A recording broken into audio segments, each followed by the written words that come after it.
Hello बच्चों, let's read the question. The question says work done by force of gravity on a satellite of 500 kg at a height of 36,000 kilometers is option A 0, option B 10 raised to the power 31 joule, option B 10 raised to the power 21 joule and option D 10 raised to the power 9.8 joules. ठीक है बच्चों.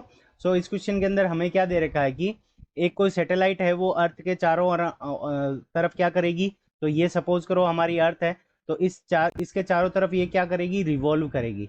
36,000 kilometre की height के ऊपर जब satellite चली जाती है तो वो उस कंडीशन के अंदर वो फ्री स्पेस के अंदर चली जाती है और फिर वो अर्थ के चारों तरफ क्या करेगी, रोटेट करेगी. सो सपोज करो ये हमारी सैटेलाइट है और ये हमारी क्या है, प्यारी अर्थ है. सो ये अर्थ है, अर्थ के चारों तरफ ये रिवॉल्व करेगी. अब अर्थ क्या करेगी, इसको अपनी तरफ खींचेगी और सैटेलाइट क्या करेगी, इसकी वेलोसिटी ऑलवेज क्या होगी, टेंजेंशियल डायरेक्शन के अंदर होगी. जब सैटेलाइट यहाँ पे पहुंचेगी तो अर्थ इसको ऐसे खींचेगी और इसकी वेलोसिटी कब होगी, उस डायरेक्शन के अंदर ऐसे होगी.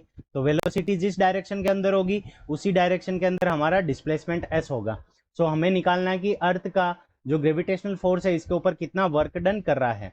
सो यहाँ पे हम क्या करेंगे, वर्क डन का फॉर्मूला लगाएंगे. सो इस क्वेश्चन को करने के लिए हमारा की कंसेप्ट क्या होगा, सो की कॉन्सेप्ट. अब की कॉन्सेप्ट के अंदर हम क्या करेंगे, वर्क डन का फॉर्मूला लगाएंगे. तो वर्क डन का formula W is equal to हमारा क्या होता है, F multiplied by S. F हमारा क्या है, फोर्स, S क्या है, डिस्प्लेसमेंट. अब देखो यहाँ पे work done W is 0, work done W is 0 when. तो वर्क डन 0 कब होता है, when angle between, when angle between when angle between force and displacement is 90 degree.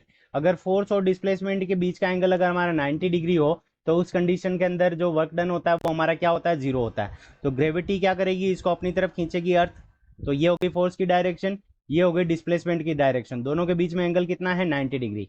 यहाँ पे देखो फोर्स लग रहा है अर्थ की तरफ और जो डिस्प्लेसमेंट हो रहा है वो इस डायरेक्शन के अंदर, एंगल कितना है, 90 डिग्री.